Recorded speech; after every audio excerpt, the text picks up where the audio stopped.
بسم اللہ الرحمن الرحیم الحمد للہ الذی کفی وسلام علی عبادہ الذین اصطفی اما بعد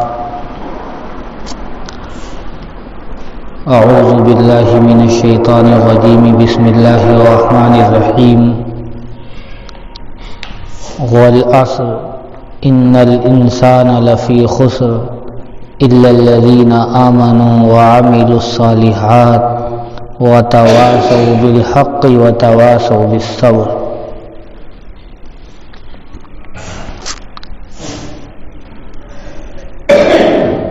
قرآن کریم کی جس سورت مبارکہ کو ہم نے آپ کے سامنے تلاوت کیا، اس سورت کے بارے میں حضرت امام شافعی رحمۃ اللہ علیہ فرماتے ہیں کہ اگر یہ سورت صرف نازل ہوتی اور پورا قرآن نازل نہ کیا جاتا تو بھی انسان کی ہدایت کے لیے کافی تھا۔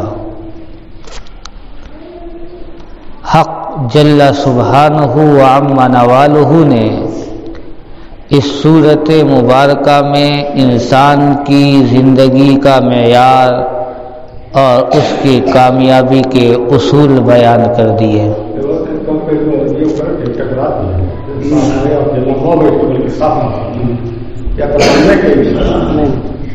اللہ تبارک و تعالی نے اس قرآن کی اس سورت کا آغاز قسم اٹھا کے کیا ہے۔ اللہ قسم کھا رہا اور قسم کھا کر کہتا ہے والعصر، قسم ہے زمانے کی۔ آپ کو معلوم ہے جب اللہ قسم کھاتا ہے اور جب اللہ کسی چیز کی قسم اٹھاتا ہے تو اللہ قسم کھا کر اپنی بات کی اہمیت بتلانا نہیں چاہتا، بلکہ اللہ قسم کھا کر اس چیز کی اہمیت بتلانا چاہتا ہے جس کو بیان کیا جا رہا۔ اللہ نے قسم اٹھائی ہے والعصر، قسم ہے زمانے کی، اور پھر کیا کہا ان الانسان لفی خسر، کہ تمام کے تمام انسان ٹوٹے اور خسارے میں۔ کہیں بھی رہنے والا کوئی انسان ہو، دنیا کے کسی خطے میں بسنے والا کوئی انسان ہو، وہ مالدار ہو یا غریب ہو، امیر ہو یا شہزادہ ہو، غریب ہو یا تنگ دست ہو، دیہات کا رہنے والا ہو، شہر کا بسنے والا ہو، دال روٹی کھانے والا ہو یا دنیا کی لذت آمیز چیزوں سے اپنا پیٹ بھرنے والا ہو، تمام کے تمام انسان خسارے میں ہیں۔ ہر انسان خسارے میں۔ اللہ نے یہ بات قسم اٹھا کر کہی کہ دولتوں کے نشے میں چور اگر یہ سمجھتے ہیں کہ ہم خسارے میں نہیں، وہ بھی دھوکے میں۔ غریب اگر یہ سمجھے کہ ہم خسارے میں نہیں، وہ بھی دھوکے میں۔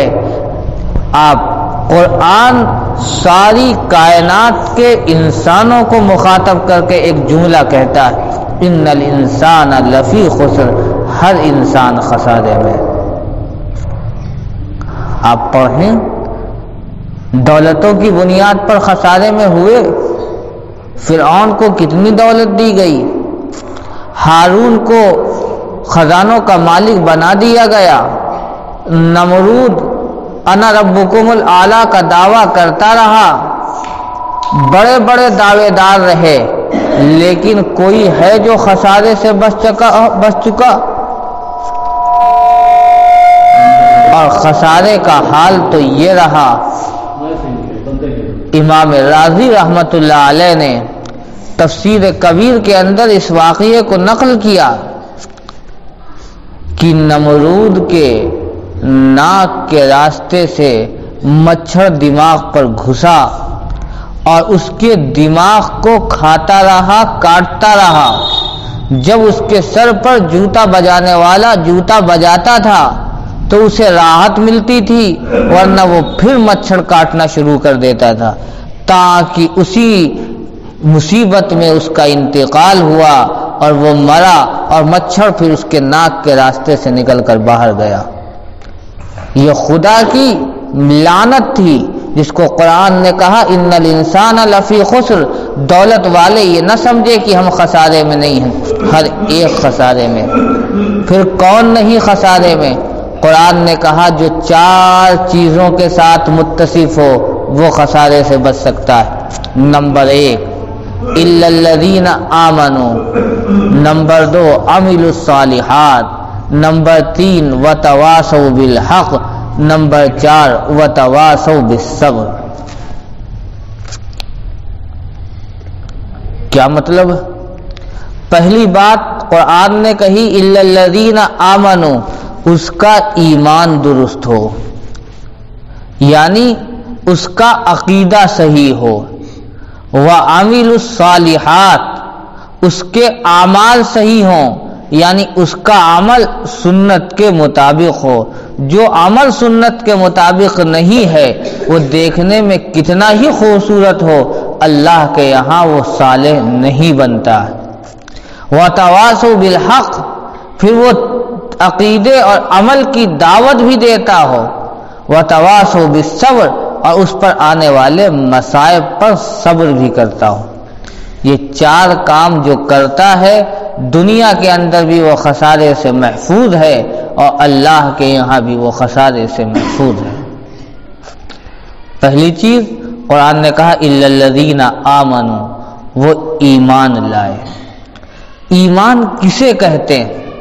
آج ہم سب سمجھتے ہیں کہ ہم ایماندار ہیں، لیکن ایمان ہمارے دلوں میں ابھی نہیں اترا۔ ایمان ہم زبان سے یہ کہتے ہیں کہ کائنات کا نظام چلانے والا، کائنات کو سنبھالنے والا اللہ۔ ہم ایمان رکھتے ہیں کہ موت و حیات کا مالک اللہ ہے۔ ہمارا عقیدہ ہے کہ دنیا کا ایک پتا بھی اللہ کے حکم کے بغیر نہیں گرتا، نہیں ہلتا۔ لیکن یہ عقیدے اور یہ ایمان صرف ہماری زبان تک ہے، کیا ہمارے دل میں اس ایمان نے گھر کیا؟ کس درجے ہمارے دل میں یہ ایمان ہے؟ کبھی تصور کیا؟ کبھی جائزہ لیا؟ کیا ایسا نہیں ہوتا؟ اور کیا یہ نہیں ہے کہ جس وقت کوئی حالات سے ہم دوچار ہوتے ہیں زبان پر اللہ کے نام کے شکوے آ نہیں جاتے؟ کہ کیا کہنے والے یہ نہیں کہہ دیتے کہ ساری مصیبت اللہ کو ہمارے ہی گھر میں ڈالنی تھی؟ کسی کا جوان بیٹے کا انتقال ہو جاتا، وہ صبر کے دامن کو چھوڑ کر کیا نہیں کہتے کہ اللہ میاں کو ہمارا جوان بیٹا ہی لینا تھا؟ یہ کفریہ کلمات، یہ ایمان ابھی ان کے گلوں کے نیچے نہیں اترا۔ جس وقت ہم پر حالات آتے ہیں کیا ہم یہ نہیں کہتے کہ یہ سارے حالات ہمیں ہی گھیرنے تھے؟ اس وقت کیا ہم اللہ کی طرف رجوع ہوتے؟ اگر ہمارا ایمان یہ ہے کہ کائنات میں جو کچھ ہوتا ہے وہ اللہ کے کرنے سے ہوتا ہے، تو پھر کیا وجہ ہے کہ اگر ہم حالات کے اندر گھریں تو اللہ سے یہ کیوں نہیں کہتے کہ اے اللہ ہم نے آپ کی طاقت کو سب سے بڑی طاقت مانا ہے، آپ کی قدرت کو سب سے بڑی قدرت مانا ہے۔ ہمارا ایمان یہ ہے کہ حالات کا لانا بھی آپ کی قدرت میں ہے، حالات کا ہٹانا بھی آپ کی قدرت میں ہے۔ ہم آپ کے دربار پر حاضر ہیں، ہم ان حالات کا مقابلہ نہیں کر سکتے، آپ اپنی قدرت کاملہ اور رحمت بالغہ کے ذریعے ان حالات کو پلٹ دیجئے۔ یہ ہے ایمان۔ ایمان جب آتا ہے تو پھر انسان حالات میں پریشان نہیں ہوتا، انسان حالات میں گھبراتا نہیں ہے، بلکہ اس کا مقام اور مرتبہ اور مضبوط ہو جاتا ہے اور اللہ کا قرب بڑھ جاتا ہے۔ یہ ہے ایمان جس کا قرآن مطالبہ کرتا ہے۔ اس کا قرآن مطالبہ کرتا یہ ایمان ہے کہ جب حالات آتے ہیں تو وہ حالات سے گھبراتا نہیں۔ پڑھو قرآن کو، دیکھو قرآن کو، صحابہ کا تذکرہ کرتا ہوا قرآن کہتا ہے الذین قال لهم الناس ان الناس قد جمعوا لكم فاخشوهم فزادهم ایمانا. جب پوری جماعتیں، پوری جتھے، پوری میٹنگیں، پوری طاقتیں اور پورے گروہ جمع ہو کر صحابہ کو ختم کرنے کے لیے آئے اور ان سے کہا گیا ان الناس قد جمعوا لکم، ساری دنیا تمہارے خلاف ہو چکی ہے، طاقتیں تمہارے خلاف ہو چکی ہیں، اسلحوں کی طاقتوں سے لیس افراد تمہارے خلاف ہو چکے ہیں، فخشوہم، اب تو تم ڈر جاؤ، اب تو گھبرا جاؤ، اب تو پیچھے ہٹ جاؤ، اب تو اپنے قدم کو ڈگمگا دو، اب تو یہ سمجھ لو کہ تم کچھ نہیں کر سکتے. فزادہم ایمانا، قرآن کہتا ہے ایسی حالت میں ان کا ایمان ڈسمسایا نہیں بلکہ فزادہم ایمانا، ان کا ایمان اور بڑھ گیا، ان کا ایمان اور بڑھ گیا. کیا مطلب؟ آپ پڑھ کے دیکھیے، مفسرین نے لکھا ایمان بڑھ گیا، یعنی انہوں نے مانا کہ جب ان حالات کو اللہ لایا ہے تو لانے والا جب اللہ ہے تو ہٹانے والا بھی اللہ ہے. چنانچہ انہوں نے زبان سے کہا حسبنا اللہ ونعم الوکیل، اللہ ہم کو کافی ہے اور وہی بہترین کارساز ہے. تمہارے کرنے سے کچھ نہیں ہوتا، تمہاری طاقت اللہ کی طاقت کے مقابلے میں کچھ نہیں ہے، تمہاری قوت اللہ کی قوت کے مقابلے میں کچھ نہیں ہے، تمہاری صلاحیت اللہ کی صلاحیت کے مقابلے میں کچھ نہیں ہے، تمہاری ہمت اللہ کی ہمت کے مقابلے میں کچھ نہیں ہے. وہ اللہ جس کے اوپر ہم ایمان لاتے ہیں وہ سمندروں کے درمیان راستے دینا جانتا ہے. جس اللہ پر ہم ایمان لاتے ہیں وہ پہاڑ کو شق کر کے اس کے اندر پناہ دینا جانتا ہے. جس اللہ پر ہم ایمان لاتے ہیں وہ مچھلی کے جالے کے ذریعے حفاظت کرانا جانتا ہے. جس اللہ کے اوپر ہم ایمان لاتے ہیں وہ تلوار کو سائے کے اندر زندگی دینا جانتا ہے. ہم اس اللہ پر ایمان لاتے، انہیں صاف صاف کہا حسبنا اللہ ونعم الوکیل. یہ ہے ایمان. حالات کتنے بگڑ جائیں، ایمان جب حلق کے نیچے اتر جاتا ہے اور اللہ کے اوپر اسے کامل یقین ہوتا ہے کہ جو کچھ ہو رہا ہے یہ ذات خدا کرنے والی ہے، اس کے علاوہ کوئی کرنے والا نہیں ہے، یہ وہ ایمان ہے جو مطلوب ہے. میں آپ کو ایک واقعہ سے بتلاؤں. میں ایمان کی حقیقت سمجھانا چاہ رہا ہوں. جس قرآن نے جس کو کہا الذین آمنو کو بہت لوگ پڑھتے ہیں قرآن میں کہ جو لوگ ایمان لائے، اور ہم یہ سمجھتے ہیں کہ ہم تو اللہ الہ الا اللہ پڑھتے ہیں، ہم قرآن کریم کی اس آیت کے مصداق بلا شبہ اور آپ مصداق بن سکتے ہیں، لیکن قرآن کا جو مطالبہ ہے کامل مصداق ہم اس طرح بنیں گے جب ایمان ہمارے دلوں کے اندر گھر کر جائے. میں آپ کو ایک واقعہ سناتا ہوں. حضرت مجدد الفسانی رحمت اللہ علیہ، آپ کو حوصلہ ملے گا. حضرت مجدد الفسانی رحمت اللہ علیہ اس زمانے میں اس دنیا میں تشریف لاتے ہیں جب اس ملک کو گیروے رنگ میں رنگ دینے کی کوشش کی گئی. جس طرح اس وقت پورے ملک کو ایک خاص منوراستی کے نظام میں رنگ دینے کی کوشش ہے، ایک گیروے رنگ میں رنگ دینے کی کوشش ہے، اور ایک خاص لابی اس کے اوپر ہائیجک اور اغوا کرنا چاہتی ہے. بالکل یہی وقت اور یہی صورتحال اس دور اکبری میں ہوا تھا اور پورا یہی نظام نافذ کیا جا رہا تھا اور ایک خاص مزاج اس وقت مسلط ہوا تھا، اور اس وقت صورتحال اس ملک کی یہی بنائی گئی تھی جو اس وقت صورتحال بنائی گئی. ایسے دور میں مجدد الفسانی اس دنیا میں تشریف لاتے ہیں اور وہ تجدیدی کام شروع کرتے ہیں. میں اس تفصیل میں نہ جاتے ہوئے یہ بتلاتا ہوں. پھر وہ دور آیا کہ اکبر گیا، جہانگیر اس کی جگہ تخت نشین ہوا. حضرت مجدد الفسانی رحمت اللہ علیہ اپنے مریدین اور متوسلین کو تیار کر رہے ہیں اور اس بات کے لیے تیار کر رہے ہیں کہ اصل ایمان ان کے اندر اتر جائے، ایمان کی حقیقت سے وہ آراستہ ہو جائیں. چنانچہ ایک وقت وہ آتا ہے کہ جہانگیر کی ذہن سازی کر کے حضرت مجدد صاحب کے خلاف جہانگیر مجدد صاحب کو جیل میں ڈلوا دیتا ہے.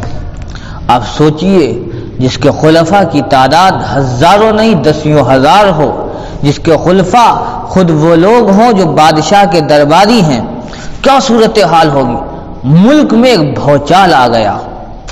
حضرت مجدد صاحب کے خلفاء نے حضرت مجدد صاحب کو خط لکھا، اور خط لکھ کر جو کچھ لکھا اس کا حاصل و خلاصہ یہ تھا کہ حضرت اگر آپ اجازت دے تو ہم حکومت کے تخت پہ آخری میخ ٹھوک دیں، جہانگیر کے تخت کو الٹ اور پلٹ کر دیں، نظام حکومت کو تار تار کر دیں اور حکومت کے تانے بانے کو نوچ کر پھینک دیا جائے، آپ ایک اشارہ کر دیجئے۔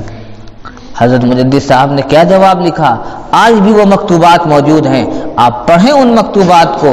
تیسری جلد میں امام ربانی مجدد الفسانی نے ان مکتوبات کو بیان کیا اور وہ تیسری جلد میں مرتب کیے گئے۔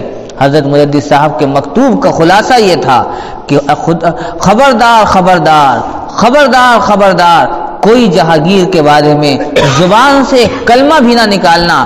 جہانگیر میرا محسن ہے، مجھے جو ترقی باہر رہ کر نہیں ملی تھی وہ ترقی اندر رہ کر ملی۔ اور اپنے ایک مرید کے نام خط لکھا اور کہا کہ ہم نے کوشش تو کی کہ ہم رہا ہوں، لیکن جب ہم اس کوشش میں ناکام ہوئے تو مجھے اب قید میں لذت آ رہی ہے، اور لذت اس لیے آ رہی کہ یہ تو صرف جہانگیر اور درباری لوگ سبب ہیں، یہ تو میرے اللہ کی مشیت ہے، اگر اللہ کی مشیت نہ ہوتی تو یہ مجھے قید نہیں کر سکتے، یہ تو صرف سبب ہیں، اللہ کی مرضی اور مشیت میں ہمیں قید کیا گیا ہے، اور جو میرا محبوب چاہتا ہے اسی میں تو لذت ہے، اس لیے اب ہمیں قید ہونے میں لذت آ رہی، رہا ہونے میں لذت نہیں۔ یہ ہے وہ عقیدہ جو ایمان مطلوب ہے، کہ ایمان اس طرح دل میں اتر جائے کہ جب حالات آئے اس وقت بھی ہمارا عقیدہ یہ ہو کہ جو کچھ ہوتا ہے یہ اللہ سے ہوتا ہے۔ یہ ایمان مطلوب۔ یہ بات میں نے کیوں کہی؟ یہ اس لیے کہی کہ دیکھو قرآن نے کہا کہ تمام انسان خسارے میں ہیں سوائے اس کے جو کامل ایمان کے ساتھ زندگی گزارے، ایمان اس کا اتنا پختہ ہو کہ کوئی اس کو متزلزل نہ کر سکے۔ اس طرح ایمان کی ضرورت ہے۔ اس وقت جو صورتحال ہے اور اس صورتحال میں جو بل لائے جا رہے ہیں، سی اے کا بل ہو، این آر سی ہو، این پی آر ہو، جو یہ بل لائے جا رہے ہیں، اگر ان بلوں کا نفاذ ہوتا ہے تو ایسی صورتحال میں ملک کے کروڑوں لوگ مرتد ہو جائیں گے۔ یہ آپ معمولی بات نہ سمجھیے، میں بہت واضح الفاظ میں کہنا چاہ رہا ہوں کہ ملک کے کروڑوں لوگ مرتد ہو جائیں گے اور حالات سے دوچار ہو کر اسلام کو خیرآباد کہیں گے اور ان کے مذہب کو سویکار اور قبول کریں گے۔ کیوں؟ اس لیے کہ جب نام نہیں آئے گا تو وہ پھندا پھینکا جائے گا۔ اگر تم ملک کی شہریت چاہتے ہو، ملک میں رہنا چاہتے ہو، ڈیٹینشن کیمپ سے بچنا چاہتے ہو تو مذہب بدلو اور دوسرے مذاہب کی بنیاد پر ملک میں رہنے کا حق دیا جائے گا۔ تم رہو، جب دولت جا رہی ہوگی، جب مکان جا رہا ہوگا، جب اقتدار جا رہا ہوگا، جب جمع کی ہوئی پونجی ختم ہو رہی ہوگی، اللہ نہ کرے یہ حالات آئیں، اللہ نہ کرے یہ حالات آئیں، لیکن جو ارادے اور منصوبے ہیں ہم ان کی طرف اشارہ کرنا چاہتے ہیں۔ اگر یہ حالات آئے تو کتنے لوگ ہیں ذرا اپنے کلیجے کو ٹٹولیں جو ان حالات میں ایمان کو خیرآباد کہہ دیں گے۔ اسی کو قرآن نے کہا تھا ان الانسان لفی خسر، تمام انسان خسارے میں ہیں سوائے اس کے جس کا ایمان کامل ہے۔ بتاؤ، جو ایسے حالات میں ایمان کو چھوڑ دے اور دوسرے مذہب کو قبول کر لے، آپ کو شبہ ہے اس کے خسارے میں ہونے؟ اس کی دنیا بھی برباد، اس کا عقبہ بھی خراب۔ اسی کو قرآن نے کہا ہر انسان خسارے میں ہے سوائے اس کے جس کا ایمان کامل ہو جائے۔ اس لیے یہ حسورت اور یہ آیات جس کا میں نے انتخاب کیا، یہ اہم ترین آیات ہیں جو اس وقت کے معاشرے کے اعتبار سے ایک ایک مسلمان کے قلب پر دستک دے رہی ہیں۔ دیکھو، ایمان کو بچاؤ، ایمان کو بچاؤ، ایمان کو بچاؤ، انسان خسارے میں ہے۔ تمہارا رب قسم کھا کر کہہ رہا ہے والعصر، قسم ہے زمانے کی، ان الانسان لفی خسر، تمام انسان خسارے میں ہیں۔ اور رب کائنات نے زمانے کی قسم کھائی ہے اور یہ بتایا ہے یہ خسارہ کسی ایک زمانے کے ساتھ خاص نہیں ہے۔ جس طرح زمانہ ہر دور میں پھیلا ہوا ہے، اس طرح انسان کا خسارہ بھی ہر دور میں پھیلا ہوا ہے۔ کبھی بھی انسان رہے، یاد رکھنا، زمانہ کوئی ہو، حالات کوئی ہو، وقت کوئی ہو، اقتدار کوئی ہو، سلطنت کوئی ہو، انسان خسارے میں ہے سوائے اس کے الا الذین آمنوا، جو ایمان کی دولت سے اس انداز پر آراستہ ہو، پہاڑ جیسے دشمن بھی اگر سامنے کھڑے ہو جائیں اس کا ایمان متزلزل نہ کر سکے۔ الا الذین آمنوا، ایسا ایمان مطلوب ہے قرآن کو۔ اب اس وقت اسی طرح کے ایمان کی ضرورت ہے۔ اس طرح کا ایمان مضبوط کرنا ہماری ذمہ داری کا حصہ ہے۔ اگر ہم نے ایمان کو اس انداز پر پختہ نہیں کیا تو پھر یہ وہ دور ہے جب خدائی فیصلہ ہو چکا ہے کہ اللہ تعالیٰ اب طیب اور خبیث کو جدا کرنے جا رہا ہے۔ جن کے ایمان میں نفاق ملا ہوا ہے وہ نفاق والا ایمان چھٹ کر الگ ہو جائے گا، سچے مومنین الگ کیے جائیں گے، اور پھر نظام عالم تبدیل ہونے کا وقت ہے۔ کائنات کا نظام اب تبدیل ہونے والا ہے۔ جس کائنات کے نظام کو تبدیل ہونے سے پہلے اللہ چھٹائی کرے گا، نفاق والا ایمان الگ کر دیا جائے گا، خالص ایمان الگ کر دیا جائے گا، اور پھر جو خالص ایمان والے ہوں گے ان کے ذریعے رب کائنات نظام عالم میں تبدیلی کا کام لے گا، اور پھر پوری دنیا کے اندر نظام عدل قائم ہوگا۔ یہ ہے اس وقت کی صورتحال۔ اس لیے قرآن کی یہ آیات بہت صاف انداز میں کہنا چاہتی ہیں الا الذین آمنوا، ایمان کو مضبوط کرو۔ میں آگے بڑھتا ہوں، وعملوا الصالحات، اور نیک عمل کرو۔ ایمان کے اوپر اور گفتگو کی جا سکتی، لیکن میں نے خلاصہ کہا ایمان اس انداز کا بنائیں کہ جس طرح ہم زبان سے یہ کہتے ہیں کہ ہر کچھ کرنے والا اللہ ہے، اسی یہ عقیدہ ہمارے دل کے اندر بیٹھ جائے، حالات کتنے بگڑ جائیں ہم یہ کہیں کہ یہ حالات ہمارا کچھ نہیں بگاڑ سکتے، اصل جو کچھ ہوتا ہے وہ اللہ سے ہوتا ہے۔ جب حالات بگڑیں تو ہماری اللہ کی طرف توجہ بڑھ جائے، اللہ کی طرف رجوع بڑھ جائے، اللہ سے تعلق بڑھ جائے۔ یہ اگر اس انداز کا ایمان ہے تو دنیا کی طاقتیں ہمارا کچھ نہیں بگاڑ سکتی۔ یہ ایمان اس وقت مطلوب ہے۔ آگے چلتے، وعملوا الصالحات، اور نیک عمل کرو۔ قرآن بڑی عجب کتاب ہے۔ وہ BBC لندن کی خبریں نہیں شائع کرتا، اور راشتے سہارا اخبار کی طرح مضمون نہیں لکھتا۔ قرآن میں اللہ ایک جملہ کہتا ہے اور پوری شریعت کو گھیر دیتا ہے۔ اللہ نے فرمایا وَعَمِلُوا الصَّالِحَاتِ، اور نیک عمل کرو۔ کیا جملہ کہہ دیا قرآن نے؟ بار بار قرآن میں جملہ آتا ہے وَعَمِلُوا الصَّالِحَاتِ وَعَمِلُوا الصَّالِحَاتِ وَعَمِلُوا الصَّالِحَاتِ، اور ساری زندگی ہماری پڑھتی ہوئی گزر گئی، اور ہم ذہن میں یہ لاتے ہیں کہ ہم نے 5 وقت کی نماز پڑھ لی، ہم نے روزہ رکھ لیا، ہم نے زکوٰۃ دے دی، ہم نے حج کر لیے، لہذا ہم تو عمل صالح کرنے والے دین کے ٹھیکیدار بن گئے۔ دیکھیے، عمل صالح کے لیے پہلی چیز ضروری ہے کہ جس عمل کو ہم کر رہے ہیں وہ رسول اللہ صلی اللہ علیہ وسلم کے بتائے ہوئے طریقے کے مطابق ہو۔ اگر وہ رسول اللہ کے بتائے ہوئے طریقے کے مطابق ہے تو عمل صالح ہے، اور اگر بتائے ہوئے طریقے کے مطابق نہیں ہے تو آپ کتنا ہی اچھا اسے بنا کر پیش کریں وہ عمل صالح نہیں ہے۔ اگر نماز پیغمبر کے طریقے کے مطابق تو وہ عمل صالح ہے، اور اگر نماز دوسروں کو دکھانے کے لیے پڑھی گئی وہ عمل صالح نہیں ہے، وہ آپ کے گلے کا طوق ہے۔ زکوٰۃ پیغمبر کے بتائے ہوئے طریقے کے مطابق دی گئی وہ عمل صالح ہے، اور پیغمبر نے جس انداز پہ کہا اس انداز پر نہیں دی گئی عمل صالح نہیں ہے۔ روزے کے جو آداب ہیں ان آداب کے رعایت کے ساتھ رکھا گیا تو عمل صالح، اور روزے کی جو شرائط و آداب ہیں انہیں چھوڑ دیا جائے وہ روزہ عمل صالح نہیں۔ عمل صالح کے لیے بنیادی چیز ہے کہ حضور صلی اللہ علیہ وسلم کا بتائے ہوئے طریقے، دستور اور منشور کے مطابق عمل کیا جائے، ایک چیز۔ اس کے بعد عمل صالح، عمل صالح کی ہماری غلط فہمی یہ ہے، ہم یہ سمجھتے ہیں کہ نماز، روزہ، زکوٰۃ، حج یہ چند عبادات کر لینا یہ عمل صالح نہیں۔ زندگی کے ہر شعبے میں، زندگی کے ہر شعبے میں اسلام کی جو رہنمائی ہے اس رہنمائی کے مطابق زندگی گزارنا، یہ عمل صالح۔ قرآن جس عمل صالح کی بنیاد پر خسارے سے بچنے کا اعلان کرتا ہے، قرآن جس عمل صالح کی بنیاد پر جنت میں پہنچانے کا اعلان کرتا ہے، قرآن جس عمل صالح کی بنیاد پر اللہ کی رضا کا اعلان کرتا ہے، وہ عمل صالح ہے کہ زندگی کا ہر عمل دین کے بیان کردہ طریقے کے مطابق ہو۔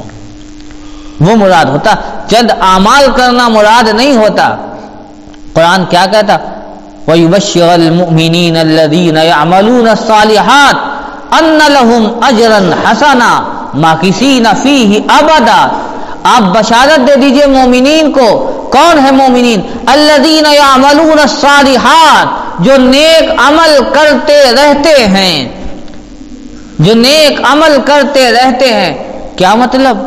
نماز پڑھ لیتے ہیں، زکوٰۃ دے دیتے ہیں؟ جی نہیں، زندگی کا ہر عمل ان کا پیغمبر کے دستور کے مطابق، اللہ کے بیان کردہ فرمود کے مطابق ہوتا ہے۔ میں ذرا تفصیل کرتا ہوں۔ ہم نماز بھی پڑھتے ہیں، غیبت بھی کرتے ہیں، دیندار ہیں۔ ہم نماز بھی پڑھتے ہیں، حسد بھی کرتے ہیں، دیندار ہیں۔ ہم نماز بھی پڑھتے ہیں، دوسروں کو تکلیف پہنچانے کی کوئی کسر بھی نہیں چھوڑتے، دیندار۔ ہم نے حج بھی کیے ہیں، دوسروں کے خلاف پروپیگنڈے کرتے، بہت بڑے حاجی صاحب، دیندار۔ ہماری ایک مجھ سے زیادہ داڑھی ہے، ہم دوسروں کے لیے کوئی کسر نہیں اٹھا رکھتے، بہت بڑے دیندار۔ ہم نے روزے بھی رکھے، گھر والوں کے ساتھ ہمارا سلوک بھی اچھا نہیں، دیندار۔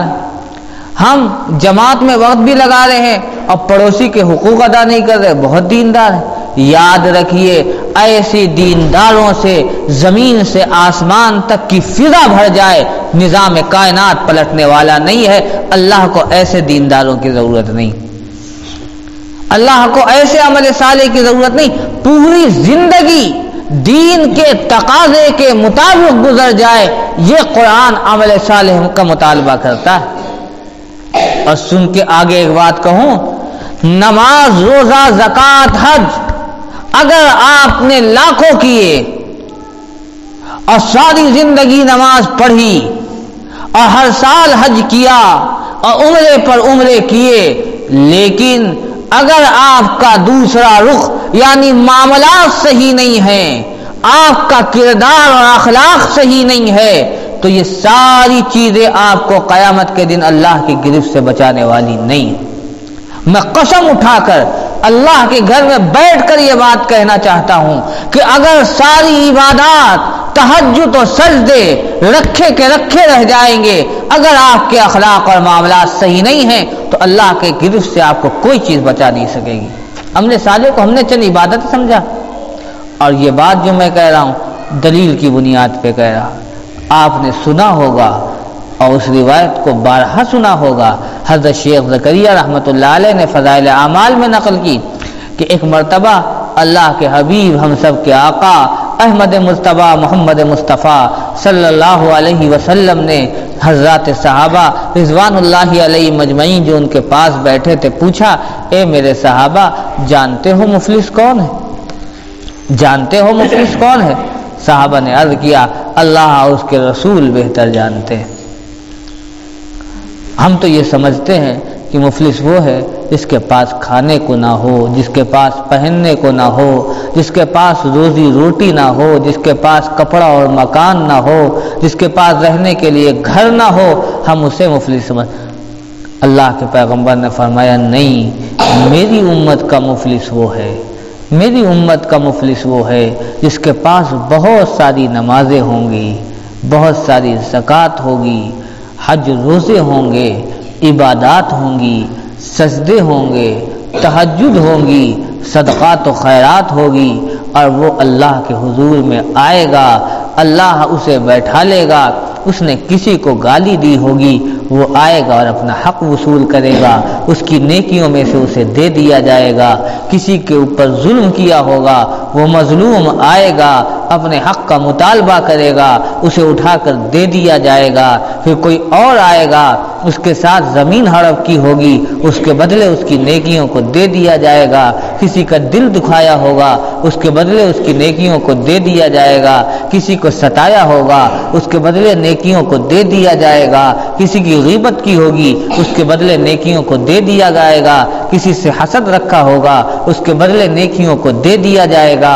کسی کو غضب پہنچانے کی تگ و دو کی ہوگی، اس کے بدلے نیکیوں کو دے دیا جائے گا۔ یہ سلسلہ چلتا رہے گا تاکہ اس کی ساری نیکیاں ختم ہو جائیں گی، اور پھر بھی حقوق کے مطالبہ کرنے والے آتے رہیں گے، تو اس کی نیکیوں کے ختم ہو جانے کے بعد ان مطالبہ کرنے والوں کے گناہوں کو لے کر اس پر لاد دیا جائے گا، اور اس کے بعد اس کے پاس ایک نیکی بھی نہیں رہ جائے گی سوائے گناہوں کے، اور اللہ تعالیٰ اس کے جہنم میں جانے کا فیصلہ کر دیں گے۔ یہ ہے میری امت کا مفلس۔ بتاؤ کیا عامل الصالحات ہو گئے تھے؟ عامل الصالحات کے لیے تو قرآن کہہ رہا ہے وَيُبَشِّرُ الْمُؤْمِنِينَ الَّذِينَ يَعْمَلُونَ الصَّالِحَاتِ أَنَّ لَهُمْ أَجْرًا حَسَنًا مَاكِثِينَ فِيهِ أَبَدًا۔ اے پیغمبر، نیک عمل کرنے والوں کو آپ خوشخبری دیجئے کہ ان کے لیے بہترین بدلہ ہے، اور انہیں ہمیشہ کے ہمیشہ اس بدلے میں رکھا جائے گا۔ انہیں کہاں رکھا گیا؟ پتہ لگا یہ جو عمل صالح کا ایک مفہوم ہم نے یہ سمجھا ہے کہ نیک اعمال صرف روزہ نماز اور عبادات ہے، غلط ہے، غلط ہے، غلط ہے۔ نیک عمل اپنی بیوی کے ساتھ مسکرا کے ملنا بھی ہے، نیک عمل پڑوسی کے ساتھ حسن سلوک بھی ہے، نیک عمل کمزور کی مدد بھی ہے، نیک عمل اپنے رشتہ داروں کی خیر خواہی کرنا بھی ہے، نیک عمل کسی دکھی کے دکھ میں شریک ہو جانا بھی ہے، نیک عمل کسی دین کے کام میں حصہ لینا بھی ہے، نیک عمل کسی مصیبت زدہ کی مصیبت کو دور کرنا بھی ہے، نیک عمل کسی بیمار کی عیادت کرنا بھی ہے، نیک عمل کسی پڑوسی کے گھر پر کھانا پہنچانا بھی ہے، نیک عمل کسی کی میت میں شریک ہونا بھی ہے، نیک عمل کسی کے اوپر مصیبت کے پہاڑ ٹوٹے ہوں اس کے لیے ہائی ہمت اور مدد کرنا بھی ہے، نیک عمل اپنے گھر والوں کے ساتھ اچھا سلوک بھی ہے، نیک عمل اپنے اولاد کی تربیت بھی ہے، نیک عمل اپنی بیوی بچوں کے ساتھ اچھے اخلاق بھی ہے، نیک عمل صحیح طریقے پر تجارت کرنا بھی ہے، نیک عمل اپنے دوستوں کے ساتھ اچھا برتاؤ کرنا بھی ہے، نیک عمل حسد سے اپنے دل کو صاف کرنا بھی ہے، نیک عمل بغض سے اپنے قلب کو پاک کرنا بھی ہے، نیک عمل اللہ اور اللہ کے رسول کی دین کی سربلندی کے لیے کوشاں ہونا بھی ہے، نیک عمل ہر ایک دین کے کام میں حصہ لینا بھی ہے۔ نیک عمل ایک نہیں ہے، نیک عمل کی میں نے اسی لیے کہا کہ زندگی کا ہر شعبہ اسلام کے طریقے کے مطابق ہو، وہ ہے عمل صالح۔ جو لوگ چند عبادات کرتے ہیں ان کے اپنے گھر والوں کے ساتھ اخلاق صحیح نہیں، اپنے رشتہ داروں کے ساتھ برتاؤ صحیح نہیں، اپنے دوستوں کے ساتھ معاملات صحیح نہیں، تجارت پیشہ ہے تاجروں کے ساتھ ان کا حسن عمل صحیح نہیں، کاشتکاری کرتے ہیں اور اپنے قریب والے کھیت والے کے ساتھ اس کا معاملہ صحیح نہیں، جس سے اس کے پڑوسی پریشان رہتے ہیں، جس سے اس کے گھر والے پریشان رہتے ہیں، جس سے اس کے خاندان والے پریشان رہتے ہیں، جو ہر ایک کے ساتھ لڑتا اور جھگڑتا رہتا ہے، خواہ کتنے حج کر لیے ہوں، وہ شریعت کی نگاہ میں دیندار نہیں ہے، دیندار نہیں ہے، وہ قرآن کی اس آیت وعامل الصالحات کا کامل مصداق نہیں ہے۔ دین صرف عبادات کا نام نہیں ہے، یہ بہت بڑی غلط فہمی ہے اور بڑا المیہ ہے کہ ہم چند دین کے کام کرتے ہیں اور ہم یہ سمجھتے ہیں کہ ہم دین کے ٹھیکیدار اور اصلی دیندار بن گئے۔ جی نہیں، اصلی دیندار نہیں۔ اب مجھے کہنے دیجئے، قرآن نے جو نجات معیار اور خسارے سے بچنے کا اعلان کیا، الا الذین آمنوا وعملوا الصالحات، مجھے اپنی زبان میں کہنے دیجئے کہ خسارے سے وہ بچے گا جو کامل ایمان والا ہو اور اصلی دیندار۔ کامل ایماندار اور اصلی دیندار وہ اللہ کے ہاں خسارے سے بچے گا، جو کامل ایمان والا نہیں ہے اور اصلی دیندار نہیں ہے بلکہ ڈپلیکیٹ ہے، نفاق ہے، خود غرضی ہے، خود پرستی مطلب پرستی ہے، یہ اس طرح کے جو لوگ ہیں وہ لوگ اصلی دیندار نہیں ہیں۔ قرآن کا مطالبہ اصلی دیندار بننے کا ہے۔ اصلی دیندار وہ ہے جس کی ساری زندگی رسول اللہ صلی اللہ علیہ وسلم کے بتائے ہوئے طریقے کے مطابق، اسلام کے دستور کے مطابق، شریعت کے نظام کے مطابق ہو، وہ ہے عمل الصالحات۔ اب ذرا ہم اپنا جائزہ لیں، اب وقت ہے ہمارا اپنا جائزہ لینے کا۔ کیا ہم قرآن کے اس انداز کے مطابق ہیں؟ کیا قرآن جس انداز کا مطالبہ ہم سے ایمان کا کرتا ہے وہ ایمان ہمارے اندر ہے؟ کیا قرآن جس انداز سے ہمیں عمل صالح کی دعوت دیتا ہے اور جس کے بارے میں قرآن نے اعلان کیا اور نبی کے زبانی اعلان کرایا وَيُبَشِّرُ الْمُؤْمِنِينَ الَّذِينَ يَعْمَلُونَ الصَّالِحَاتِ أَنَّ لَهُمْ أَجْرًا حَسَنًا، کیا ہمارے اندر ایمان اور عمل صالح کی یہ مقدار ہے؟ اگر نہیں ہے تو پھر اللہ سے مانگیں، اللہ سے مانگیں اور اللہ سے دعا کریں، اللہ سے دعا کریں کہ اللہ تعالی ہمیں ایمان کی دولت عطا فرمائے اور عمل صالح وہ عطا فرمائے جو ہمیں جنت تک لے جانے والا ہو۔ اور آگے دو جملے قرآن نے کہا وَتَوَاصَوْا بِالْحَقِّ وَتَوَاصَوْا بِالصَّبْرِ، میں اس کا صرف ترجمہ کرتا ہوں کہ پھر اس ایمان اور عمل صالح کی یعنی عقیدے کی اور عمل کی دعوت دو وَتَوَاصَوْا بِالْحَقِّ، اور جب یہ دعوت کے راستے میں تمہارے پاس رکاوٹیں آئیں، حاسدین تم سے حسد کریں، تم دین کا کام کرو لوگ رکاوٹیں ڈالیں، تم جو کام لے کر کھڑے ہو تمہارے خلاف واہیات اور بکواس کی جائے تو وَتَوَاصَوْا بِالصَّبْرِ، اس کے اوپر تم صبر کرتے رہو، انتقام کا جذبہ تمہارے اندر پیدا نہ ہو، تم ان کے لیے برائی نہ چاہو، تم اللہ سے خیر مانگو۔ اگر یہ کام کرو گے تو اللہ فرماتا ہے اس دنیا میں بھی تم خسارے سے باقی رہو گے، آخرت میں بھی خسارے سے باقی رہو گے۔ اگر زندگی رہی اور پھر کبھی اللہ نے موقع دیا تو پھر اگلی بات عرض کی جائے گی، میں نے ترجمہ کر دیا۔ دعا فرمائیں کہ اللہ تعالی آپ کو اور آپ سے زیادہ ہمیں ان قرآن کریم کی ہدایات پر عمل کی توفیق نصیب فرمائے۔ پاک پروردگار عالم ہم سب کو صحیح انداز